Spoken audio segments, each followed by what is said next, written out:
스마트 팩토리 SQC 동영상 강의 계속하겠습니다. 샘플링 검사하고 있어요. 네.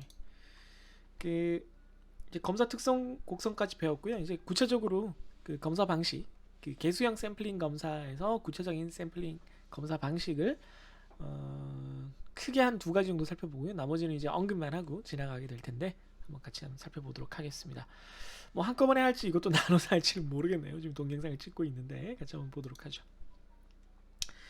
주요한 개수형 샘플링 검사 방식입니다. 한국산업표준에서 이제 그 지정하고 있는 샘플링 검사 방식들이에요. 뭐 이거 말고도 많이 있겠지만 국제 국내 표준을 따르는 그 검사 방식들을 우선 사용하게 될 거기 때문에 또 시험 볼 때도 여러분들이 이것들을 기준으로 보게 될 거기 때문에 얘네들을 모아서 한번 정리를 해봤어요. 제일 먼저 보시면 그 전체 이론에 대한 그 샘플링 에 대한 얘기들도 포함해서 KSQ0001에 개수 및 계량 규준형 1회 샘플링 검사에 대한 내용이 정리되어 있습니다. 규준형 샘플링 검사는 이제 방금 전에 살펴본 그 내용이고요. 잠시 후에 이걸 정확히 이제 구체적으로 살펴볼 겁니다. 그런 다음에 KSQ ISO 시리즈로 2859에 1, 2, 3 뭐 해서 4, 5 있는데 그 중에 1, 2, 3, 5만 제가 적어놨어요. 1은 개수형 샘플링 검사 절차에서 로트별 합격 품질 한계, 그러니까 보통 그냥 AQL 지표형 이렇게 불러요. 로트별 합격 품질 한계 지표형 샘플링 검사 방식. 그래서 이걸 보통 이제 조정형이라고 부르고요. 다시 2는 고립 로트 한계 품질 지표형, 그러니까 LQ 지표형이라고 부릅니다. LQ 지표형 샘플링 검사 방식입니다. 이건 규준형이고요. 그렇게 되는 이유는 나중에 말씀드릴게요. 3번은 스킵 로트 샘플링 검사인데 이건 역시 조정형이고요. 그 다음에 5는 AQL 지표형인데 축차 샘플링 검사 방식이에요. 그리고 KSQ ISO 842도 축차 샘플링 검사입니다. 그래서 이번 학기에 이제 그 동영상 강의 그리고 실제 실강을 하는 데 있어서 개수 규준형 1회 죄송합니다. 코가 간지러워서 개수 규준형 1회 샘플링 검사 얘는 자세히 살펴볼 거고요. 밑줄을 긋자. 그리고 2859-1 AQL 지표형 샘플링 검사 요것도 1회 방식에 대해서 자세히 살펴볼 거고요. 나머지 고립 로트 방식, 스킵 로트 방식 그리고 축차에 대해서는 개념적인 수준에서 설명을 드리도록 하겠습니다. 자, 같이 한번 보죠. 하나씩 보도록 하겠습니다. 첫 번째, 개수 규준형 1회 샘플링 검사입니다. 개수 규준형 1회 샘플. 그러니까 계량 규준형도 있어요. 그러니까 계량형 샘플링 검사도 역시 있습니다. 개수 규준형 1회 샘플링 검사는 방금 전에 우리가 OC 커브 보느라고 봤던 그 예제랑 똑같아요. 똑같습니다. KSQ 0001 2012 2012년에 만들어진 거고요. 가장 기본적인 거고 모집단 로트의 개수에서 샘플 스몰 n의 개수를 뽑아서 그 중에 C 그 합격 한개 그 개수를 통과하는 죄송합니다. C 개만큼의 분량이 있느냐 혹은 그보다 적은 숫자가 있느냐를 따져서 그 이하면 예를 들어 2면은 0, 1, 2의 분량 개수가 있으면은 전체 로트를 합격시키는 검사 방식입니다. 아주 단순하죠. 그래서 앞에서 봤던 그 내용이에요. 정확히. 그렇기 때문에 우리가 결정할 거는 뭐냐면은 로트는 이제 주어지는 것이기 때문에 로트는 주어져요. 몇 개라고. 그래서 로트는 주어지는 것이기 때문에 P0, P1 즉 우리가 괜찮다라고 생각하는 품질 수준과 P1 우리가 안 좋다라고 생각하는 품질 수준 그리고 그거에 따라서 P0가 통과 못할 확률 알파는 이거보다 작았으면 좋겠다. P1 안 좋은 수준의 품질이 통과할 위험 베타는 역시 이것보다 작았으면 좋겠다라는 기준을 주면 요 네 가지를 만족하는 N과 C를 구하게 됩니다. 그래서 계산하는 방법이 공식적으로는 표준에서는 그 개수 규준형 1회 샘플링 검사를 위한 참조표가 있어요. 그래서 표 보고 그냥 하면 돼요. 그게 아니면 우리가 그 아까 이항분포에서 계산을 했다시피 어떻게 하면 돼요? 계산 근사치를 이용을 하면 됩니다. 네, 그래서 실제 그 표를 이용한 예제를 한번 볼게요. 그 알파, 베타, P0, P1을 가지고 이제 계산을 해야 된다 그랬는데 좀 표를 한번 이용을 해볼게요. 요 KSQ0001-2012에 해당하는 그 표준을 찾아보시면 요 표가 나와 있어요. 표가 나와 있는데 이 표를 가지고 뭐 여러분들이 그 찾아도 되고 아까 그 스프레드시트로 실습을 한 것처럼 이렇게 숫자를 넣어가면서 계산을 해도 됩니다. 두 가지를 다 살펴볼게요. 우선 표를 한번 보죠.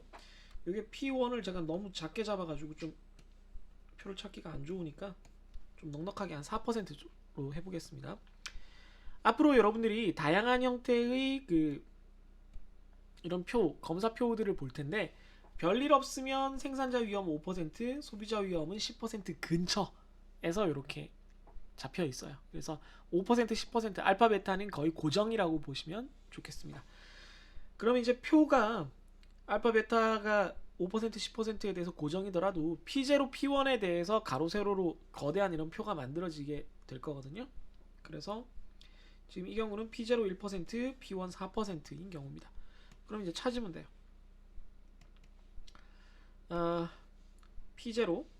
P0가 1%니까요. 9에서 1 여기를 넘어갔으니까 여기입니다. 그런 다음에 P1이 4%면 3.56에서 4.5니까 네, 이게 가로로 만들어가지고 이렇게 하면 네, 결국은 원하는 샘플 방식이 200의 4가 됐습니다. 200의 4. 네, 그래서 NC가 200의 4가 됐습니다. 참고로 말씀드리면 이게 이항분포를 사용을 해서 이걸 계산을 한다라면은 n이 그 샘플의 10배는 돼야 되니까 로트가 2000개 이상인 경우를 의미하는 거겠죠. 굉장히 크죠. 네. 그래서 한번 실제로 그렇게 되는지 실습을 통해서 한번 살펴보죠. 보시면 네, 여기 보시면 200의 4로 제가 이걸 숫자를 바꿔서 넣어놨는데요. 200의 4로 바꿔서 넣었더니 좀 확대를 할게요. 200의 4로 바꿔서 넣었더니 마음에 드는 확률 1%에 대해서는 합격 확률이 94.83이니까 불합격 확률, 즉 생산자 위험이 5.2% 정도예요. 약간 오버되긴 하는데 어쨌든 5% 근처로 막은 거죠. 반대로 마음에 안 드는 확률 4%의 불량률을 갖는 로트가 불합격될 확률은 버려질 확률은 4% 정도 되는 로트가 불합격될 확률은 91% 가까이 되는데 재수없게 합격될 확률도 9.5%예요. 이게 소비자 위험이죠. 그러니까 소비자 위험이 10% 근처로 조정이 되고 있고 그래프를 보시면 굉장히 이렇게 수직으로 잘 꺾여 있습니다. 이해되시죠? 그래서 샘플을 아무래도 이렇게 많이 뽑았기 때문에 불량률이 조금씩 올라감에 따라서 합격 확률이 확확 변하는 아주 민감하게 변하는 그런 좋은 샘플링 검사가 만들어진 것을 볼 수 있습니다. 이게 아니면 보통 이제 우리가 샘플링 검사를 할 때 샘플의 한계 크기를 결정을 하거나 샘플의 적당한 크기를 우리가 결정을 할 수가 있잖아요. 그럼 그걸 가지고 그 반대로 생산자 위험, 소비자 위험을 계산해 볼 수가 있어요. 계산해 볼 수가 있겠죠. 그걸 계산하는 방법을 한번 생각해 보겠습니다. 자, 여기다가 좀 아래쪽에다가 만들어 보죠. 네. 케이스를 다양하게 해야 되니까 샘플 크기와 합격 판정 개수를 이렇게 다양하게 하면서 지금 20개와 복사를 해야 되는데 20개와 2개 혹은 다양한 그런 경우로 만든다고 치고 그 옆에다가는 이제 우리가 로트 그 P0와 P1을 이미 결정을 했거든요. P0와 P1은 이미 P1은 결정을 해놨어요. 각각 1%와 4%로 결정을 해놨으니까 그 알파와 베타가 5%와 각각 10%가 되게끔 이렇게 맞춰줘야 된다는 거죠. 자, 그러면 요걸 이렇게 했을 때 알파와 베타가 얼마가 되는지를 생산자 위험과 소비자 위험을 여기다가 계산을 하면 되겠습니다. 경우에 따라서 얘를 여기다가 이렇게 해놓는 게 좋겠네요. 쓰기가. 네. 이 상태에서 우선 먼저 계산을 해보죠. 샘플 크기가 20개이고 합격 판정 개수가 2일 때 생산자 위험 1%에 대한 생산자 위험과 4%에 대한 소비자 위험이 얼마인지를 계산을 하면 네, 바이노미얼 디스트리뷰션이죠. 바이노미얼 디스트리뷰션 얼마예요? 2. 샘플이 20개일 때 각각의 분량률은 1%일 때 true죠. 네, 요걸 true로 계산하면 이렇게 나오는데 생산자 위험은 얘가 불합격할 확률이기 때문에 1 빼기가 됩니다. 그쵸? 네. 그래서 뭐 셀 서식을 좀 예쁘게 하려면 이렇게 갖다 붙여주고요. 반대로 소비자 위험도 비슷하게 하려면 바이노미얼 디스트리뷰션을 하는데 예, 합격 판정 개수 2, 샘플 크기 20, 그 다음에 분량률은 4%. 얘는 뭐 1 빼지만 않고 이렇게 분량률이 4%인 놈이 합격할 확률이거든요. 네. 그러면 95.6%가 됩니다. 네.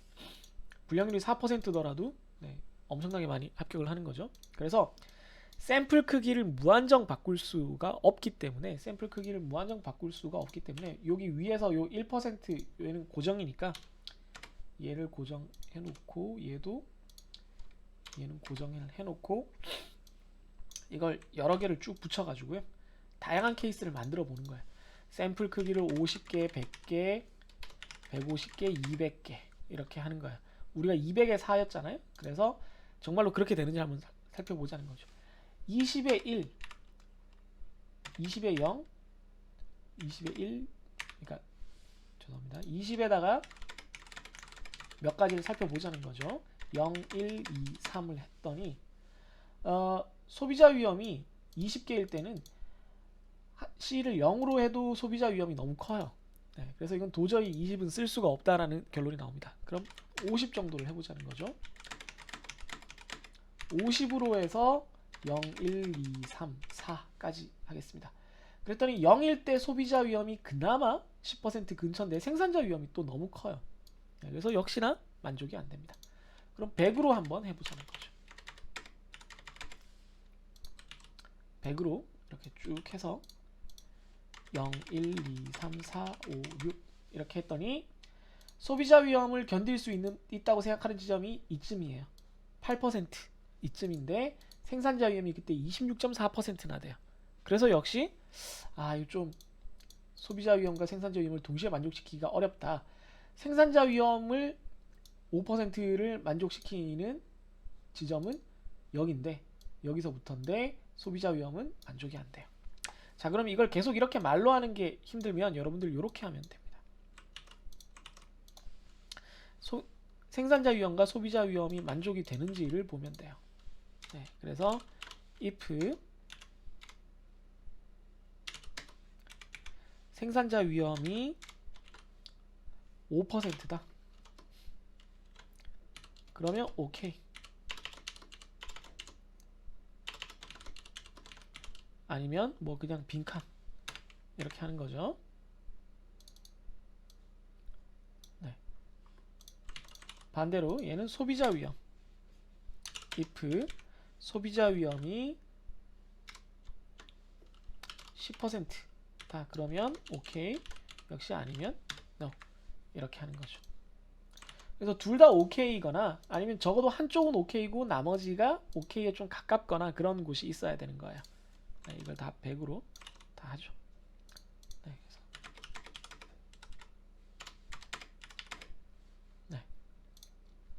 그래서 뭐 이 중에 지금 제일 그나마 비슷한 거는 7%, 23% 얘인 것 같아요. 그래서 얘를 하나 여기다가 살려놓고 얘들은 이렇게 지워놓고 이제 기록을 이렇게 만들어 가는 거예요. 그럼 이제 150으로 또 한번 해볼게요. 다 150으로 다 해놓고 이렇게 해보시면 역시나 OK가 둘 다 이렇게 걸리는 거는 없고 얘 6%니까 뭐 그나마 괜찮고 얘 14%니까 그나마 좀 괜찮아요. 네, 요 정도. 그래서 우리가 결국 이제 200까지 오게 된 거죠. 200까지 와서 보면은 OK가 이제 둘 다 걸리는 건 없지만 어설프게 이제 비슷해졌네요. 그래서 봤더니 우리가 저기서처럼 5%인데 크게 안 벗어났으니까. 예. 그리고 이쪽은 만족이 됐고, 이쪽은 반대로 5%를 완전히 만족했지만 이쪽은 10%에서 너무 벗어났으니까 얘가 그나마 괜찮겠다, 이렇게 된 거죠.